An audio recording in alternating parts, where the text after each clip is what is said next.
What if the life you built, the family you cherished, was all based on a lie? For 20 years, Tom thought he had it all, until a single truth shattered everything. Tom Williams grew up in a small, tight-knit town in North Carolina.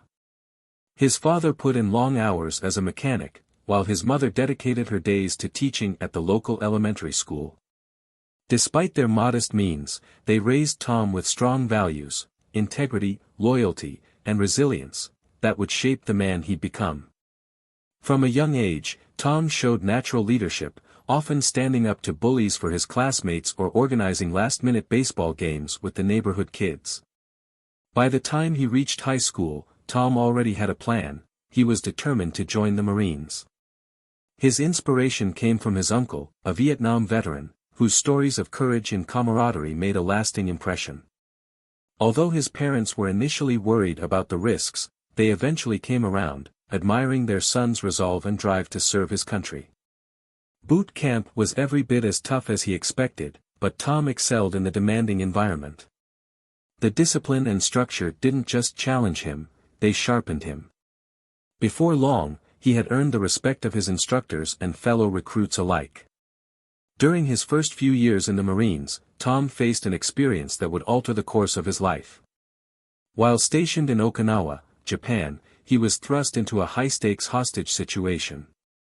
His calm, level-headed approach and quick decisions during negotiations helped defuse the tense standoff, earning him a commendation.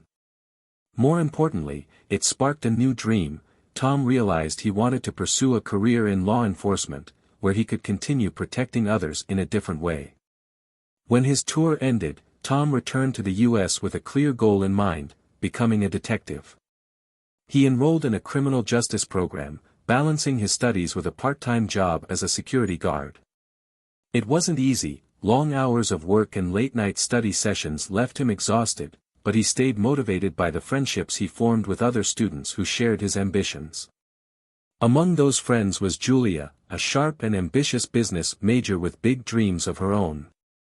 Julia was everything Tom admired: smart, driven, and full of energy. She dreamed of building a career in corporate finance, and her tenacity left a lasting impression on him. Despite their different career paths, the two quickly bonded over their mutual love of classic movies and quiet strolls through the park. Their romance moved fast, but it felt right. Just before graduation, they decided to tie the knot with a simple courthouse wedding, attended by a handful of close friends. From that moment, life became a whirlwind. With a new marriage, looming careers, and endless possibilities ahead, Tom and Julia dove headfirst into building a future together. Tom managed to secure a job as an emergency dispatcher while he waited for his entry into the police academy. Meanwhile, Julia landed a sought-after position at a prestigious investment firm. They found a cozy apartment in the suburbs, a modest place, but it felt like home. Together, they navigated the thrill of new careers and the inevitable challenges that came with starting their life as a married couple. It was around this time that Julia's frequent business trips to the East Coast began. At first, they seemed routine, a necessary part of her demanding job, but those trips would eventually become significant in ways neither of them could have foreseen. Now, almost 20 years later, Tom sat on his patio, lost in thought. He leaned back in his chair, eyes fixed on the front door, waiting for Julia, whom he affectionately called Julie. Across from him sat Sarah Miles, a close friend and trusted colleague. Tom took a slow drag from his cigarette, exhaled, then stubbed it out before lighting another. He sipped his coffee, the bitterness matching the heaviness in his chest. "How are you holding up, Tom?" Sarah asked gently, her voice steady yet full of concern. Tom shook his head, offering a weary half-smile. "Not great, but I'm glad you're here." "That's what friends are for," she said warmly, leaning forward slightly, as if trying to ease the weight he carried. As they sat in silence, Tom's mind drifted back 22 years to a time when everything felt simpler. Back then, he was a newlywed, fresh out of the Marines, where he had served as a military police officer. He had dreams, big ones, of becoming a detective. Thanks to the benefits he earned from his service, he enrolled in a criminal justice program, where he first crossed paths with Julia. The connection between them had been instant. Tom's quiet strength and commanding presence perfectly balanced Julia's vibrant energy and magnetic charm. They were practically inseparable, and it didn't take long for them to realize they were meant for each other. After graduation, they tied the knot in a modest ceremony, full of love and hope for the future. Julia, 5 years younger than Tom, had mentioned in passing that she was briefly engaged before meeting him. Her ex-fiancé had moved to New York, but she rarely brought him up, and Tom never pressed for details. For him, the past didn't matter. Julia was his future, and that was all he cared about. In his days as a Marine, Tom had been something of a free spirit, living life on his own terms. But marriage changed him, grounding him in ways he hadn't expected. Julia was the one, the person who made him want to settle down and build something real. After the wedding, Tom waited 6 months before officially joining the police academy, working as an emergency dispatcher to help make ends meet. During that time, Julia's career was taking off at the investment firm, where her talent and drive quickly earned her recognition. Together, they managed to rent a modest apartment. It wasn't much, but it was theirs, and they were happy. One day, after Julia returned from one of her East Coast business trips, she shared life-changing news: she was pregnant. The timing couldn't have been better. Shortly after Tom graduated from the academy, their son, Andrew, was born. Life was hectic but full of joy. 2 years later, they welcomed their daughter, Marie, into the world. Marie's birth had been difficult, and after a long recovery, Julia convinced Tom to undergo a vasectomy. Though the decision hadn't been easy, Tom ultimately agreed, trusting that they had built the perfect family together. Everything seemed to fall into place. Their careers progressed, their children grew, and they forged ahead, finding balance in the chaos of daily life. Yet, despite the outward appearances of a well-built life, Tom couldn't help but feel a nagging unease whenever Julia's trips took her away for extended periods. Still, he brushed it off, convincing himself that it was nothing more than his dislike of her being gone so often. But fate had a way of revealing cracks in even the strongest foundations. "I heard you made detective, congrats," Alf said with a smirk. "Thanks," Tom replied, keeping his tone neutral. There was something about Alf's smug demeanor that instantly put him on edge. Alf's smirk widened. "Julie didn't tell you? We were engaged back in high school, before I moved to New York." Tom's expression remained calm, though inwardly, a flicker of irritation sparked. "I see," he said evenly, refusing to give Alf the reaction he seemed to be fishing for. "It's good to finally meet you," Alf added, extending a hand. "Heard you earned a silver star in Iraq." Tom gave a curt nod, shaking Alf's hand briefly. "Just doing my duty," he replied, his voice steady. "The stronger man won, I guess," Alf said, his smile lingering just a second too long. Tom kept his composure, though the exchange left a sour taste.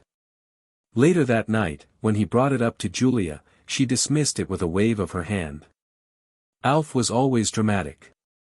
He liked playing the role of the charming heartbreaker, she said with a light laugh. When he moved to New York, he made it clear he wasn't ready to settle down. "That's when I ended it." "Do you regret it?"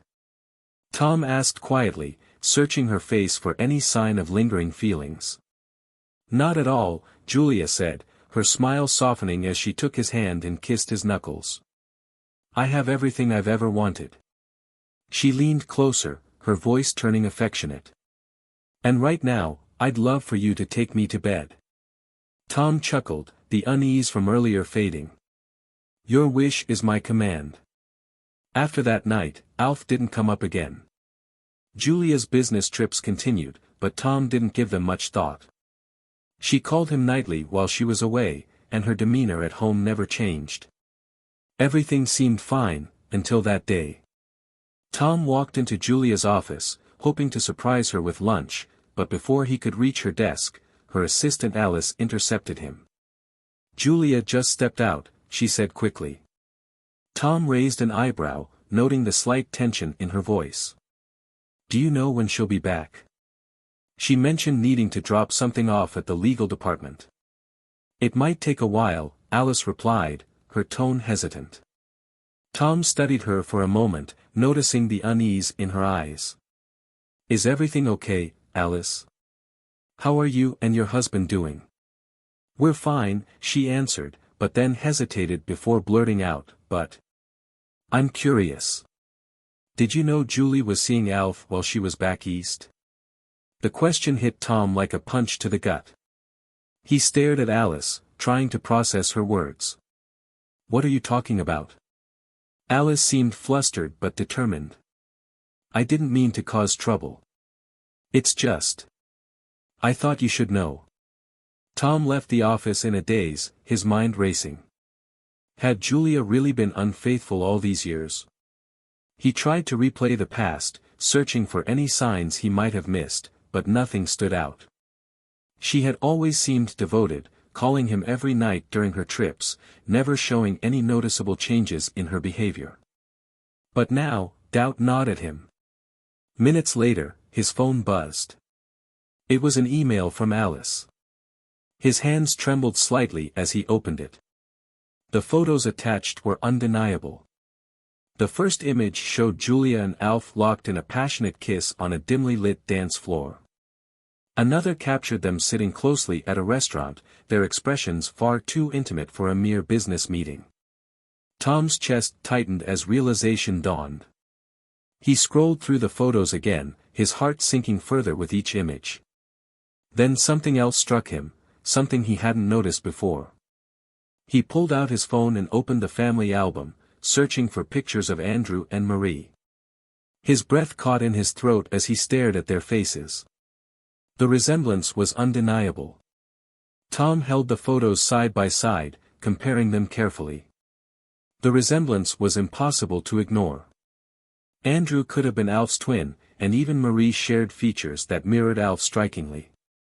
A wave of nausea surged through him, but he fought it back, gripping the edge of his desk to steady himself. His mind raced with a single, undeniable thought: he needed answers. Without hesitation, Tom contacted a DNA testing service and arranged to pick up a kit that very day. Just as he was about to leave, his phone buzzed. Julia's name lit up the screen. For a moment, he considered not answering, but he knew that would only raise suspicion. Taking a deep breath, he picked up the call, keeping his voice as calm as possible.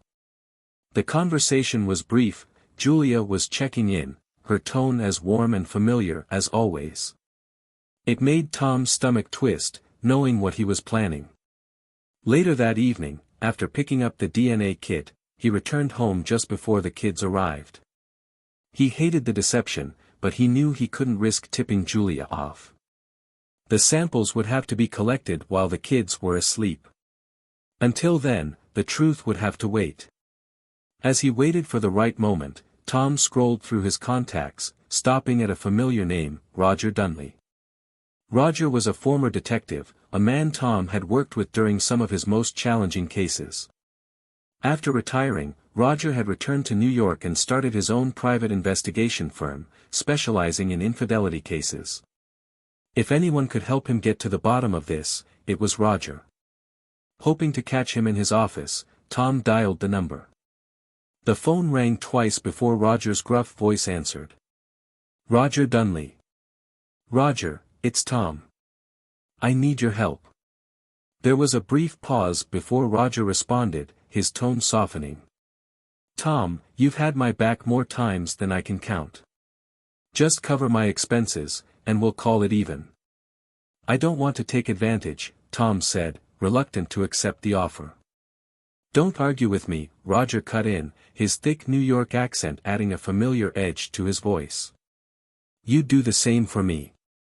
Tom couldn't help but smile, despite the situation. Thanks, Roger. You're a good friend. Now you're catching on, Roger chuckled. Send me her details and any photos you have, and I'll take care of the rest. I'll send them tonight, Tom promised, ending the call. As he tucked the kids in later that night, he felt a pang of sadness watching them climb into bed, unaware of the storm brewing around them. They were great kids, his world, and he loved them more than anything. He just hoped that when the truth finally came out, it wouldn't shatter the lives they had built together. Back in his office, Tom pulled out a blank notebook and opened a new folder on his computer. If he was going to get through this, he needed to approach it like a case. Every detail mattered. He began by writing down everything Alice had told him, adding notes on her tone and demeanor. Then he printed out the photos she had sent, staring at them once again as he placed them in the folder. The resemblance still haunted him. Once the kids were asleep, Tom quietly added his own DNA sample to the kit, filled out the paperwork, and sealed everything. He placed the kit in his briefcase, leaning back in his chair, lost in thought. If Julia had been unfaithful, and if Alf was truly the father of his children, divorce seemed inevitable. But what would come next? Custody battles. Child support. Alimony. The questions swirled in his mind, each one more painful than the last. And then there was the legal matter of fraud. If Julia had knowingly listed him as the father while suspecting Alf could be the biological father, could he press charges? Should he? He shook his head, overwhelmed by the uncertainty. He didn't have all the answers yet, but one thing was clear, there was no turning back now. I need to settle a few things before the meetings start. I left my itinerary on the kitchen table, Julia said casually as she grabbed her bag. Tom forced a nod, hiding the irritation that churned inside him. I was hoping to spend some time with you before you left. I'm sorry, she replied quickly, already heading toward the bathroom. I really need a shower. As soon as the door clicked shut behind her, Tom's eyes flicked toward her purse sitting on the chair. His heart pounded, but he didn't hesitate. Crossing the room in a few swift steps, he grabbed the purse and pulled out her phone. Holding his breath, he tried her usual passcode. Invalid. He tried it again, slower this time, but the result was the same. She changed it, he muttered under his breath, frustration knotting in his chest. When did you change this? Unease settled over him like a heavy fog. He placed the phone back exactly as he had found it, ensuring nothing appeared out of place. The sound of the shower running filled the air, but to Tom, the silence between them was deafening. The next morning, Tom's demeanor was distant and cold. He avoided speaking to Julia as she packed, instead immersing himself in his routine. After showering, shaving, and dressing, he made his way to the kitchen. He poured himself a cup of coffee, the familiar bitterness doing little to steady his nerves. His eyes landed on the itinerary Julia had mentioned the night before, lying neatly on the kitchen counter. Picking it up, he studied it briefly, noting the flight details and hotel information. Without a word, he folded the paper and tucked it into his briefcase. He wasn't entirely sure why, maybe he just needed something concrete to hold on to as the doubts gnawed at him. After finishing his coffee, he walked the kids to school, his expression carefully impassive. They didn't seem to notice the tension radiating from him, which he took as a small mercy. When he returned home, Julia was standing by the door, suitcase in hand. Aren't you going to say goodbye? Tom paused, glancing at her for a moment before nodding stiffly. Safe travels, he said simply. Julia's brow furrowed slightly, sensing something was off, but she didn't press him. With one last glance, she stepped outside, leaving Tom alone with his thoughts. Back at the precinct, Tom tried to bury himself in work, but the turmoil in his mind refused to be silenced. He sat at his desk, reviewing case files, but the words blurred together, his focus slipping. He rubbed his temples, letting out a weary sigh. Eventually, he rose from his chair and walked through the office, the buzz of conversation around him barely registering. His colleagues exchanged glances as he passed, picking up on the tension in his rigid posture. When he reached the captain's office, he knocked once before stepping inside and closing the door behind him. Take a seat, Captain Smith instructed, his tone gentler than usual. He leaned against the desk, arms folded across his chest, studying Tom carefully. The normally gruff captain seemed to sense that something wasn't right. "Okay, Tom, what's going on?" Smith asked, his voice low but firm. Tom hesitated, weighing his words carefully. He had always been a man of composure, someone who rarely showed cracks in his armor. But now, sitting across from his captain, the weight of the last few days pressed heavily on him. Finally, he spoke, his voice quiet but steady. "There's something personal I need to look into." Smith raised an eyebrow, his expression shifting to one of concern. "Does this have anything to do with Julia?" Tom's jaw tightened involuntarily at the mention of her name, but he didn't confirm or deny it. "I just need a little time, Captain. I'll handle it." Smith didn't press further, but his gaze remained steady. "You've been one of my best for years, Tom. If you're asking for space, you'll get it. Just don't let whatever this is tear you apart." Tom gave a slight nod, appreciating the captain's understanding. Rising from his chair, he straightened his shoulders, determined to press on. He had questions, and now, more than ever, he needed answers. "I think my wife is cheating on me," Tom admitted quietly, his voice barely above a whisper. Captain Smith's eyebrows lifted in surprise, but he didn't interrupt. After a moment of thoughtful silence, he said, "Before I start charging you rent for loitering in my office, you might want to figure out your next move." A faint smirk tugged at Tom's lips, despite the heaviness in his chest. Without another word, he nodded and left the office, heading directly to Dr. Donna Wilkerson's practice. Donna was an old friend, a trusted confidant, and a skilled therapist who had helped Tom through tough times before. If anyone could help him sort through the storm in his mind, it was her. When he arrived, Donna greeted him with her signature warmth and a knowing look. "Well, well. Tom Williams graces me with his presence. This must be serious." "It is," Tom admitted, sinking into a chair. "I wouldn't be here otherwise." Donna listened intently as Tom laid everything out, the suspicions, the unsettling evidence, and the steps he'd already taken. When he was finished, she leaned back in her chair, arms crossed thoughtfully. "But you don't have solid proof yet," she pointed out gently. "You're still in the phase of collecting evidence. Emotionally, you're already there, distrust has crept in, but legally, you need more before you act." Tom rubbed his temples. "That's why I hired Roger to investigate. I don't want to accuse her without knowing for sure. And if," he hesitated, swallowing hard before continuing. "If the kids aren't mine, what do I even do then?" Donna's expression softened. "Tom, I'm not a lawyer, but if it comes to that, you'll need to consult someone who is. You love those kids, and they love you. No matter what the DNA results say, you're still their dad in every way that matters." Later that afternoon, Tom found himself sitting across from Lucy Crawford, a sharp and seasoned attorney specializing in family law. Roger had recommended her, and after a brief phone call, she agreed to meet with him. After listening to his story, Lucy leaned forward, her tone serious.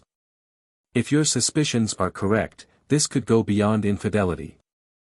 If Julia knowingly listed you as the father while suspecting otherwise, we could potentially pursue charges of paternity fraud." "Paternity fraud?" Tom repeated, surprised. "That's a real thing." "It is," Lucy confirmed, her expression grave. "And in this state, it's taken very seriously. Depending on the specifics, there could even be grounds for perjury if she's ever lied under oath about your role as the father." Tom shook his head slowly, overwhelmed by the legal implications. He had walked into her office expecting advice on divorce or custody, but this? Fraud, perjury. It was almost too much to process. "This is going to get messy, isn't it?" Lucy offered a sympathetic nod. "It might. But before we cross that bridge, let's wait for the DNA results and the investigators' findings. You deserve the truth, Tom. Once we have it, we can decide how to move forward. Meanwhile, miles away, Julia sat by the airplane window, gazing out at the clouds. Her mind drifted back over the last 20 years. On the surface, her life seemed picture-perfect, a devoted husband, 2 wonderful kids, and a career she was proud of. Tom was everything she had once thought she wanted, strong, loyal, and an incredible father. He had taught Andrew and Marie valuable life skills, shown them unwavering love, and instilled discipline in a way she admired. Yet, even as she reflected on all of Tom's virtues, a knot of guilt tightened in her chest. The secret she had carried for so long weighed heavily on her. Over the years, she had convinced herself that it didn't matter. Tom loved the kids, and they adored him. He was the only father they had ever known. What difference did biology make if their family was happy? But deep down, Julia knew the stakes were high. If the truth ever came to light, the life she had carefully built could unravel in an instant. That fear had driven her for years, leading her to meticulously craft a facade to keep everything together. She had become an expert at hiding her anxieties, at pretending everything was fine even when it wasn't. As the plane began its descent, Julia took a deep breath, trying to push the nagging doubts out of her mind. She had always managed to stay one step ahead, and she told herself she could keep doing it. After all, what Tom didn't know couldn't hurt him. Right? But this time, something felt different. She could sense a change in him, a subtle distance, a tension she couldn't quite place. For the first time in years, Julia found herself wondering if her carefully maintained world was beginning to crack. Tom had no idea. Throughout all those years, Julia had maintained the perfect illusion of a devoted wife. She called him nightly during her trips, ensured she looked flawless upon her return, and seamlessly kept up the rhythm of their family life as though nothing had changed. She played the roles so well that Tom never suspected a thing. Even the pregnancies had been part of her careful orchestration. Though they had agreed to wait until they were ready for children, Julia had secretly stopped taking her birth control before her trips to New York. She wanted Alf's children, and she made sure they were his.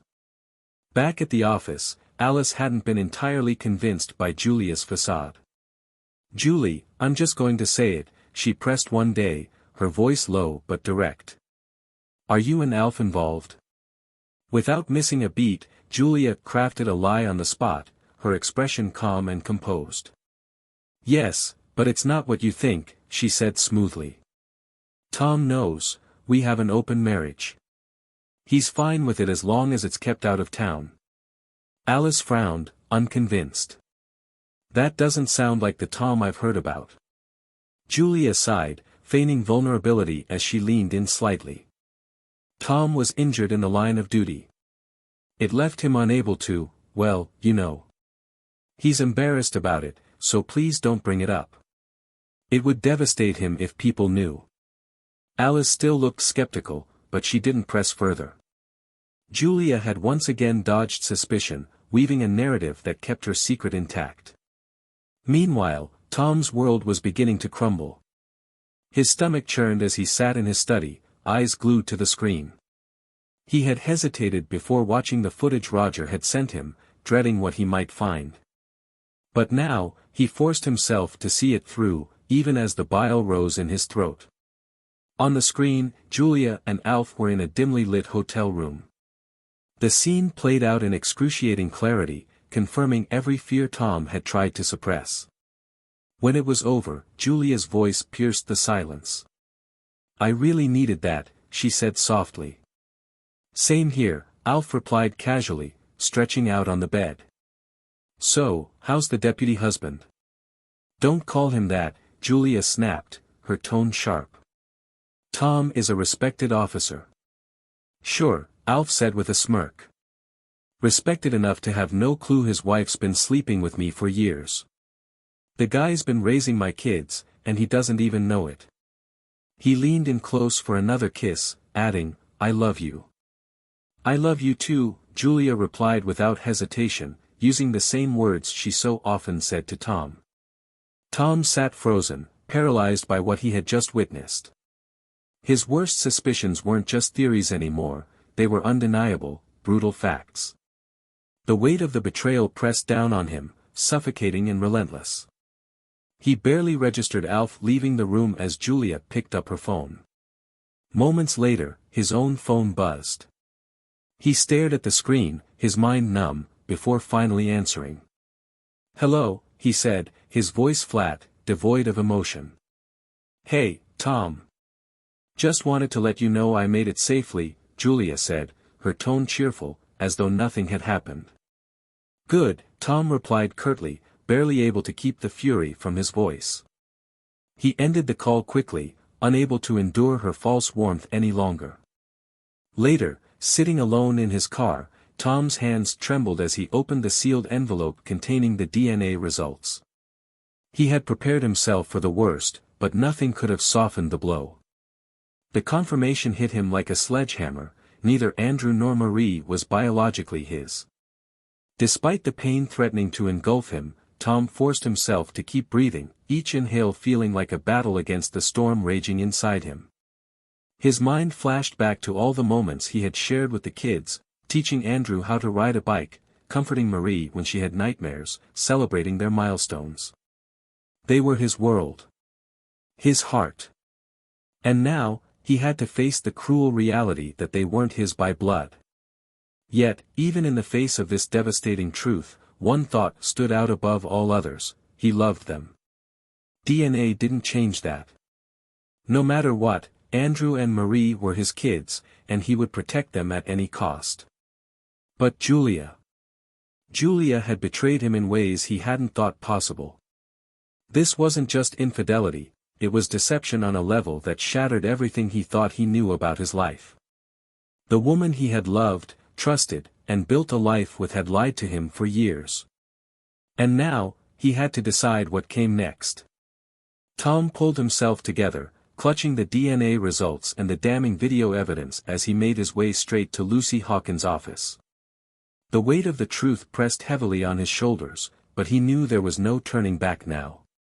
Lucy reviewed the documents with her usual meticulous focus before finally speaking. "The DNA results are significant," she said, tapping the papers lightly. "This gives us a solid foundation. But the video? We can't use that in court, it was obtained without consent." Tom clenched his jaw but didn't argue. He knew Lucy was right. They needed something admissible, something undeniable. By Wednesday, Tom met with Lucy again, but this time District Attorney Marvin Morrison and Deputy Sarah Miles joined the discussion. Marvin wasted no time, laying out a clear and direct strategy. "We need a confession," Marvin said firmly. "If she admits to falsifying the birth certificates while suspecting someone else might be the father, we can pursue paternity fraud charges. That'll strengthen our case. Without it, we're walking a fine line." Tom nodded, determination hardening his features. "She's coming home Saturday morning. I'll make sure the kids aren't in the house." "Good call," Marvin agreed. "Deputy Miles will be standing by to serve the divorce papers and, if necessary, arrest her." Tom gave a grim nod. He knew this wasn't going to be easy, but it had to be done. That evening, Tom sat down with Andrew and Marie, bracing himself for the hardest conversation he'd ever had with them. His heart ached as he watched his daughter's wide, concerned eyes and his son's furrowed brow. "Dad, what's going on?" Andrew asked, sensing the tension in the air. Tom took a deep breath, steadying his voice. "I can't go into too much detail right now, but I need you both to trust me. I need you to stay with your grandparents for a couple of days while I sort some things out." Marie's eyes filled with tears. "Is it because of Mom? Did something happen?" Andrew leaned forward, frowning. "Wait. Did you cheat on her?" he asked sharply. "No," Tom said firmly, his voice steady despite the turmoil in his heart. "I never even thought about another woman during our marriage." "So she cheated on you?" Marie asked, her voice trembling. Tom sighed heavily. "I'll explain everything tomorrow." For now, just trust me, okay? The rest of the ride was silent, except for Marie's quiet sniffles. When they arrived at Maggie and Cliff's house, Maggie opened the door, her face lined with concern. "Tom, what's going on?" she asked softly. "It's time to explain," Tom said grimly. "Where are the kids?" "In the backyard," Maggie replied, her worry deepening. The next morning, as dawn broke, Tom stood on the back porch, finishing a cigarette while the first rays of sunlight crept over the horizon. By 7:30 a.m., Deputy Sarah Miles pulled into the driveway, stepping out of her patrol car with a determined expression. "You ready for this?" she asked quietly. Tom nodded, exhaling slowly. Together, they went over the plan one final time, ensuring everything was in place. By 7:45 a.m., Julie's car pulled into the garage. Tom watched as she stepped out, her expression bright and unsuspecting. "Good morning," she called out cheerfully, but her smile faltered when she noticed Sarah standing beside Tom. Before she could say anything, Tom's voice cut through the tense silence. "I think it's appropriate to advise you of your rights." Julie's eyes widened, panic creeping into her expression. "What are you talking about?" "You have the right to remain silent. Anything you say can and will be used against you in a court of law. You have the right to an attorney. If you cannot afford one, one will be appointed to you. Do you understand these rights?" Tom's voice was firm, emotionless. Julie stared at him, her voice trembling. I understand, but I'm not one of your suspects, Tom." "What's going on?" Tom's eyes hardened. "Andrew and Marie are siblings. Neither of them is biologically related to me. So, Julie, tell me, who is their father?" Julie's hands shook as she stammered, "Why you are, Tom. You're their father. Don't lie to me, Julie." "Not anymore," Tom said coldly. He took a deep breath, then gestured toward the laptop on the table. "Let me show you something." He clicked play, and the video began. Julie's face drained of color as the damning footage unfolded. There was no room for ambiguity, it captured her and Alf, their betrayal laid bare. When the video ended, Tom leaned back, his expression stony. Julie dropped her head, unable to meet his gaze. "Yes," she whispered. "It's true." Tom's voice was sharp, cutting through the thick silence. "And what else did you tell people to cover your tracks?" Julie hesitated, tears pooling in her eyes. I told them you were injured. That you couldn't perform, so you wouldn't mind." Tom exhaled slowly, pushing back his chair. "So you lied to justify your affair, and you didn't stop there. You told others the same thing." Julie nodded, unable to speak. "I think we're done here," Tom said, his voice heavy with finality. He nodded to Sarah, who stepped forward to serve the papers and take Julie into custody. Later that morning, Tom arrived at Maggie and Cliff's house, his laptop in hand. Maggie's face was tight with worry as she opened the door. "Tom, what's going on?" she asked. "It's time to explain," he said grimly. Minutes later, everyone was gathered in the living room. Tom laid everything out, the DNA results, the video, and the charges being filed against Julie. Andrew frowned. "Wait, so Mom's in jail because she cheated on you?" "No," Tom explained gently but firmly. "She's in jail for paternity fraud. When she signed those birth certificates, knowing there was a chance I wasn't the father, she broke the law." Maggie's face fell. "What if she's released on bail? She might ask to stay here." "She won't," Tom said calmly. "I've already packed her things. They're in the garage."